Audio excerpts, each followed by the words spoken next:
everyone. Welcome to the morning show. We're coming to you this morning on WJOP-LP Newburyport at FM 96.3 on Channel 9 and on Newburyport Community Media's YouTube channel at ncmhub.org. I'm your host, Mary Jacobsen, and I'm delighted this morning to welcome Jesse Kalfel here. Jesse is a West Newbury resident.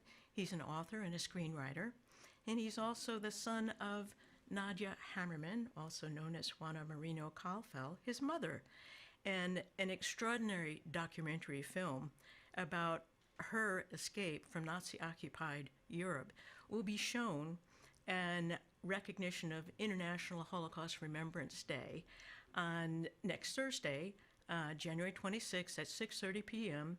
at Knock Middle School. It's free and open to the public, and the title of the film is Dancing on a Volcano. Jesse, welcome to the morning show, and thank you so much for taking time to be here. Mary, thank you so much for having me. It's my pleasure and my honor. Jesse, I was hoping that we could start by you describing Dancing on a Volcano for us, the parts of your mother's truly extraordinary life story and her escape from Nazi-occupied Europe that it covers. It's an amazing film, and my mother was really a witness to history. She was born in 1912, and as an infant moved to Vienna, where her father started a millinery business. She studied art there and went to school there, of course, and took advantage of Vienna, which was an amazing cultural city for many years. And then things kind of changed in terms of how a civilized country can suddenly become uncivilized. I can talk a little bit about the film, and in terms of how my mother evolved. There's always like an arc in movies and in books, and when she was in her early 20s, if you try to imagine this beautiful 26-year-old, and you're living in Vienna, you're middle-class family, 3 other sisters, a mother, father, and one day you think you hear this parade, a festive parade, and she goes to the balcony with her family and looks down, and this is when Hitler took over Austria. It was called the Anschluss. And from her balcony, she saw Hitler in a motorcade zig-heiling to cheering crowds of people, which were surprising. You know, these, what you would think civilized Austrian, Viennese people are just going crazy for Hitler. And I think what she witnessed, aside from obviously Hitler's motorcade, was that there was the beginning of repression of Jews, especially in Europe all over, but she witnessed it in Vienna, where people were being rounded up, disappearing, people, stores being smashed. I think we've all heard of Kristallnacht. Yes, infamously. And I think that changed her point of view of what she had to do, especially after her father was arrested by the Nazis. He had said some disparaging things about Hitler, and one of his employees, who was a Nazi, turned him in. And he was hauled off to the Metropole Hotel in Vienna, which is where the Gestapo headquarters were. And my mother, along with her family, had to decide a bunch of things. How do we get her father, my grandfather Bernard, out of the Gestapo prison? And then the writing was on the wall for lots of people, Jews especially, but anybody that was politically vocal against Hitler and what he was doing. So she was elected to try to get her father out of prison, while the other people in the family had other jobs, trying to get money to leave Vienna, selling furniture, whatever they could. And she wound up going to the Gestapo headquarters every day and looking for her dad. And one day she saw him come out. He was a bit bruised and disheveled. I think they had beaten him up a bit, but he was alive. And this man came up to her. She was at a gate watching the people in the courtyard that were prisoners walking around, and he pointed out, "Is that your father?" Mm-hmm. And my mother was very suspicious of him and said yes. And he said, "Well, I can help you get him out." Mm. And she was, again, very suspicious. And he said, "Well, what would you like me to do?"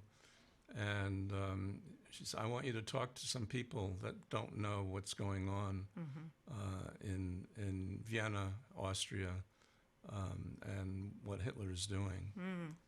And so she agreed, a bit nervous. They actually blindfolded her and took her to this apartment or this house somewhere in Vienna. And when she got there, they took the blindfold off. Mm-hmm. And what she saw was a room full of Hitler Youth. Mm. And she, was very confused. Why am I in front of all these Hitler Youth? Yes. It turned out these were teenagers and early 20s, mostly women, who were called the Edelweiss Pirates. Mm. And they were actually a resistance group in Austria, in Vienna. Mm-hmm. And they were invisible in many ways because they wore the Hitler Youth uniforms. So they would blend in. Yeah, and they did sabotage and blew up things. And but anyway, this man said that, if you talk to these people, I will tell you who to talk to at the Metropole. Oh, fascinating, Jesse. And here's what the bribe should look like, and here's the person you should talk to. Wow. And that's how my grandfather got released initially from the prison. What a jaw-dropping story. It's so interesting. We've all seen archival footage of the Anschluss and other aspects of, the Holocaust. And but thinking about your mother actually being there in person on her balcony, watching it, as you said in the beginning, she was a participant in this history. And it's hard to imagine what it might have felt like to actually be witnessing this devolution in civilization as it was happening. And also to imagine the fear and the concern about watching your relatives disappear. And also, and in the documentary, which I had the opportunity to see, thank you very much, it's told much of it through your mother's voice, and her sister's voices, and their own family, and historic photographs. So it makes it very, very compelling. You feel like you're living through it with her. But I was struck watching the film, and I was struck anew hearing you tell the story about her. She didn't know she was meeting the Edelweiss Pirates, and what a great name, by the way. She didn't know what she was encountering. But again, I'm struck by the love and the concern that created the courage for her to follow up on this stranger's offer. How did she know she could trust him? Well, she couldn't be sure that she could trust him. And that's a theme that comes through. It's part of what makes this documentary so incredibly compelling. And that's just a small part of the story. Jesse, that's just the beginning. Because it goes on, there are many other chapters. One of the things I wanted to ask you about, though, because the title is intriguing. So before we learn more about your mother's story, could you tell us where the title Dancing on a Volcano came from? Sure. I think, Mike, I'll give you a little background in terms of the family. The family was an immigrant family, originally from Poland, and they worked hard like many immigrants do when they come to a new country. And when it was clear that it was it was going to be dangerous for Jews to stay in. Yeah. And my mother tells a story of I think there were 40 or 50 of her relatives that were rounded up into a soccer field and taken off to concentration camps. In fact, on the 27th of this month is the actual Holocaust Memorial Day, and that's when the film is a day before, but it's a attempt to have people, the movie itself, as a reminder of what can happen when a civilization breaks down. Yeah. She's the reason that the dancing on the volcano. Her father said that the people that are going to survive in Vienna and all over Europe, if you're Jewish or being persecuted by the Nazis, you're either going to be smart, clever, or lucky. And my mother, being a 26-year-old, very beautiful woman who went to parties and loved going to dances, all of a sudden is thrown into this amazing situation where she has to dance her way around a volcano that could consume her and kill her and her family. So I think it's an appropriate metaphor for her. The fact that she's young and beautiful, she's a risk taker. She used to ride motorcycles and rock climbing and swimming and skiing. So she was not adverse to taking risks, and being 26, I think you have a certain amount of fearlessness, and then you're put in this situation where it's survival. Yeah. It's if you don't act and help yourself and your family, you will die. You will die. That's right. Yeah. The title, as you were just explaining, it suggests a kind of nimbleness in the face of extraordinary danger and explosive danger. So it seems very apt in that way, because that's exactly what your mother was doing. Jesse, could you also talk about, there's so much in the film, we can't cover all of it, but your mother did manage to get to Paris. Some family members were able to get to Trinidad. That's correct. Where they could safely spend the war, even though it was a huge culture shock for them, to say the least.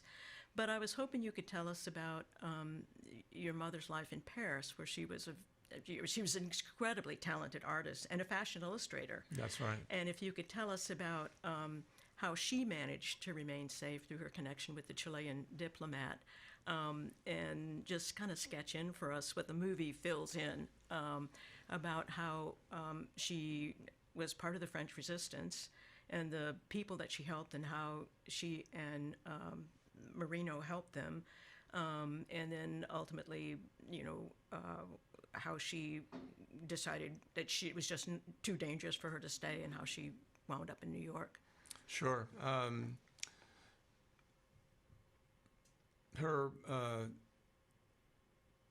There were two sisters, her youngest sister and not the oldest, but the third sister. Anyway, they and her grandparents, they were able to immigrate to Trinidad. And one of the sad things about the war is that a lot of countries weren't taking Jews. Yeah. And America, especially shamefully, turned back lots of people, including that infamous boat full of children. So you could, if you were trying to escape, you would go anywhere that would take you. I mean, Jews wound up in China, Japan, and part of my family wound up in Trinidad, which was, very, very primitive at the time. One of her sisters, who had a son, refused to leave Austria because she had this fantasy that this man who she had a relationship was going to come and rescue her. Well, when things got too dangerous, my mother had to think about, okay, how can she get the sister out, since our other family members had already left? Well, she wound up in Paris because she was a fashion illustrator and worked for many magazines and had a lot of journalist friends. And she told one of her friends about the situation she had with her oldest sister and the son, her nephew. And this journalist said, okay, I'm going to give you letters of introduction to 3 South American embassies. And as a newspaperman, they know me. And my mother got 3 letters of recommendation, and she said, well, eeny, meeny, miny, mo, and picked the Chilean embassy and went there. And the Chilean ambassador, he was General Armando Merino, if I'm pronouncing that correctly. And she got an interview with him and told him about the situation she had with her sister. And he was already creating visas for people to go to Chile. Mm-hmm. And so he arranged for my mother's sister and her son to eventually wind up in Chile, where they spent the remainder of the war. Yeah. And when she met with the consulate general, he was already older and married, but there was this spark between them. And, they had a relationship, and my mother, who was able to speak German, French, Spanish, and some English, was actually useful for this general to find other people that had to leave and also deal with the Nazi-occupied Paris. And so he gave her a false identity. She went from Nadja or Natasha Hammerman to Juana Merino, a Chilean Catholic born in Santiago, Chile. And she was very beautiful and charming, and she was able to charm her way through many difficult situations and help with the general save hundreds of people by giving them passports to Chile. Which is a remarkable story and an heroic intervention. I mean, she and the general were clearly the difference between life and death for the people that they were able to help flee Nazi-occupied Europe at the time. And then, tell us a little bit about, what happened to her when she decided she needed to leave. So Armando, the general, he had a position as the consul general with the government, and the government had a turnover in terms of a new set of presidents and other people, whenever there's an election. And his position he was recalled. And so my mother no longer had the protection of the general. And so they had to, very quickly, they had a few weeks left to get how many other people out and giving them passports. Yeah. And so her, she was being tracked by the Gestapo. They knew something was up with her. And between the general having to leave because his position as a consul general was ending, she no longer had his protection. Yeah. And he cared for her deeply and said, you have to leave as well. And so they drove to Lisbon, to Portugal.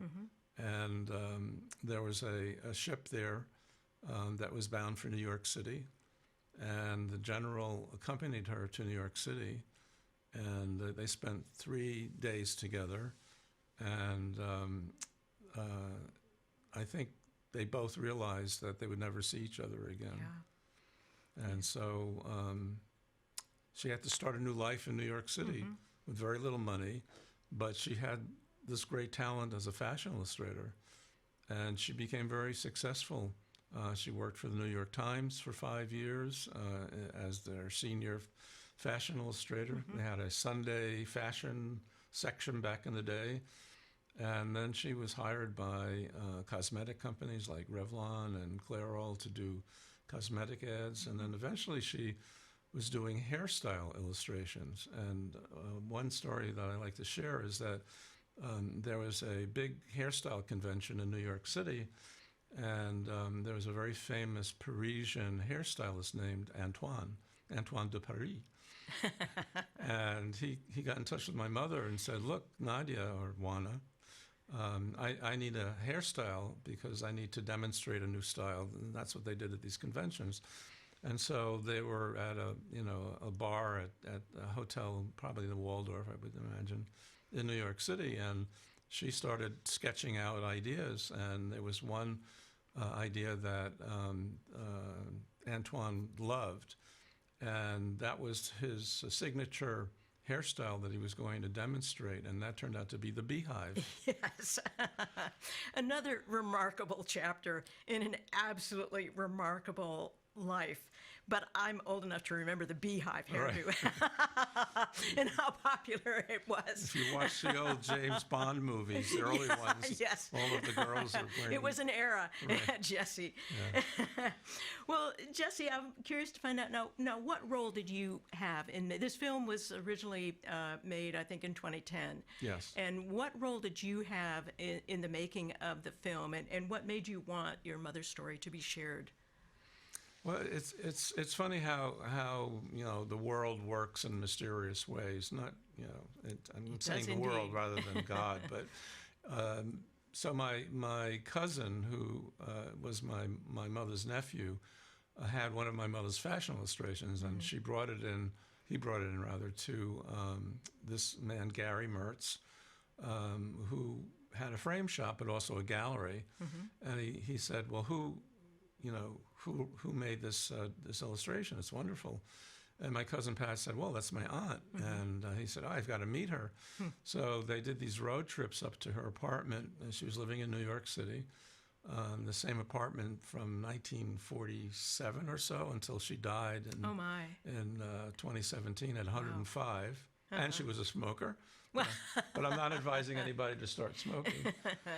Anyway, so he wanted to give her a show. And so he went up to her apartment, and she had lots of illustrations that she had in her architectural table. And as he was picking out different pieces for the show, and he was spending so much time with her, he became very intrigued by her story. And he was so intrigued, he decided that he wanted to make a documentary about her life. So that's how the film got made. And he brought me in to fill in some of the gaps in terms of my mother telling me stories over the years about what happened. And also there are photographs of her and other things in the movie, memorabilia, that I was able to give him. So between some missing pieces that weren't in the interview and things artifacts that he wanted to put into the movie. So I was kind of a consultant helper. Well, that was a fortuitous trip then to her apartment, because absolutely. I'm awfully glad that the documentary about your mother's life was made, because it is an extraordinary and very inspiring story, Jesse.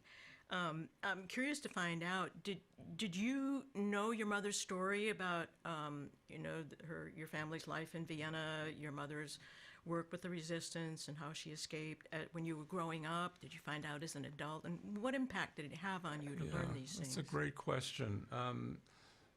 I think because of my age, she would give me bits and pieces of what happened to her and the family. And I think she waited until I was old enough to really understand the gravity of what was going on for her family, for herself, and for, like I said, many people in her family were, rounded up and sent off to the camps to die. And she, I think, she shared more and more, like I said, as I got older, and then of course, you're exposed to World War II through movies, which aren't quite always accurate. Yeah, for sure. But more and more information and movies and archival footage about what happened in the concentration camps started coming out. And so, you couldn't not see some of this stuff, And of course, a lot of American soldiers coming back had witnessed, the liberation of these camps. So I think, between getting all that information from the media, from movies, and then her own story. And then my father, he was in World War II. He landed in Normandy with Patton on D-Day. And so, and he was very reticent about what he had witnessed.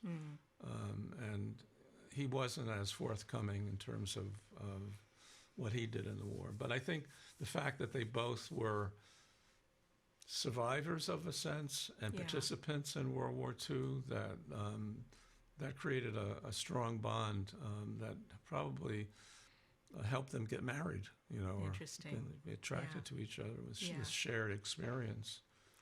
Well, it's so important that the stories be told, all of them, because you don't have the complete history until all the stories are told. And so another reason to be really glad that fortuitous trip to your mother's apartment in New York took place, and her story could be shared with all of us, because it is such an extraordinary story, and it is so important. And that's the purpose of International Holocaust Remembrance Day, that it seems like especially these days we need to remember and we need to act, because civilization doesn't happen on its own. We need to cultivate it, cherish it, and protect it every day. It's clear there's so many aspects to your mother's life story, and one of them was that she was an incredibly talented artist, and I'm sure that helped nurture her, and it contributed to the world in its way. But anybody who sees the film is going to be really curious about your mother and want to know more about her. And so, Jesse, I was hoping you could talk a little bit. You knew her as Mom. Right. So could you just tell us a little bit about what she was like as your mom, and just little aspects of who she was as a person? She was a force. I mean, I'm not surprised to hear that. When she walked into the room, people just gravitated towards her. Yeah. What was interesting as she got older, my father unfortunately died when he was about 60. But she had another, Decades. 60 years left in her. Yeah. She attracted a lot of younger women, kind of as a role model. I'll bet. She had this exciting life, this great career. She was a risk taker. She spoke her mind. She was an intellect. She loved classical music and opera. I remember we took a roots trip to Vienna, and she took me to the house where the balcony where she saw Hitler march in. So she was very creative, and I think she was just ahead of her time. I mean, here's a woman in the 1940s and 50s and 60s that had a career. Yeah, and she was a very successful one. And she actually was the breadwinner when my father got ill, and so she. I mean, I'm an only child, so having such a strong mother has its good points and its not so good points. Yeah. But I think she inspired lots of things in terms of how I view the world, and because she set an example in terms of what she did. Yeah. And I think, my father was also socially aware, but I think my mother was much more articulate about what she saw was going on. Yeah. And I think one of the things that she hoped the movie would provide is not just an example about her life and what she did, which obviously was very exciting, but the general, Armando, he was not obligated to do any of the stuff he did. He was a Christian. He had a career. He had a family. And he risked everything to save people. And, one of the things you can take away from this movie is if you see racism or any kind of abuse, and you say nothing, then you're complicit. You know, just like, and I think, you know, the movie certainly talks about the genocide of the Jews, but this is a worldwide thing that happens. It's not just Jews.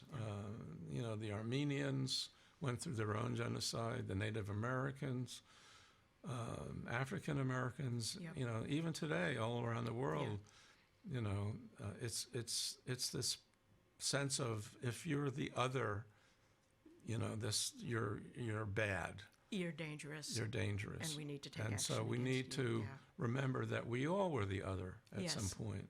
Yeah. You know, when the Italians moved to the States, or the Irish, or the Chinese, I mean, all of these ethnic groups were the other and picked on and prevented to, you know, get jobs or live places. So,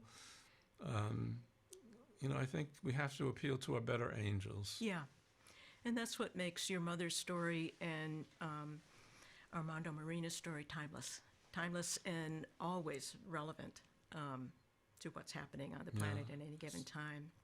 Well, you know, Jesse, I wanted to ask you, because I'm sure your mom saw this film, because it was done in 2010, and she lived until she was 105 in 2017. How did she feel about the movie? I think she loved it. Yeah. She was a tiny bit of a narcissist. Well, that's probably part of her fuel. Right. I think that's part of what kept her alive. Yeah. And, you know, being such a fighter. So I think, you know, she enjoyed the attention, and Gary gave her 2 shows of her artwork in Delaware, where she lived. And she, I remember, she would be sitting in the gallery on a chair, and people would be coming up to her, and she was almost like the Pope, you know, with people, you know, kissing her ring, metaphorically. So yeah, she definitely enjoyed having the attention of the movie, and also I think she felt that it was an important story to tell, and so many survivors, you know, of the Holocaust are no longer here. Yeah, Same thing with absolutely. veterans of World War II. So these are stories that need to be told and retold. Yeah. Yeah, absolutely. And I'd say your mother earned the attention. She earned her position. and good that she enjoyed it. No, she certainly she did.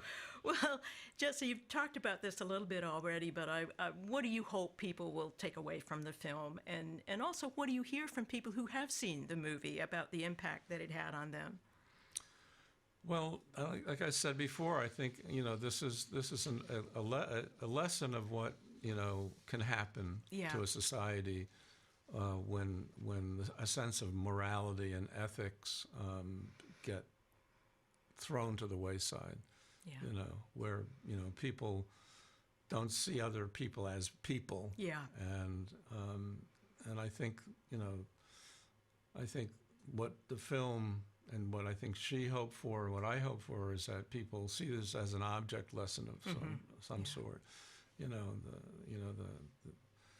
you hate the term, you know, history repeats itself, but it does. It does. Because people are people through every era. Yeah. And we can go in a lot of different directions. And sometimes those directions pull us toward, I was just talking with somebody, toward a more perfect union and our better angels, and sometimes in the opposite direction, which makes stories like your mother's as a source of inspiration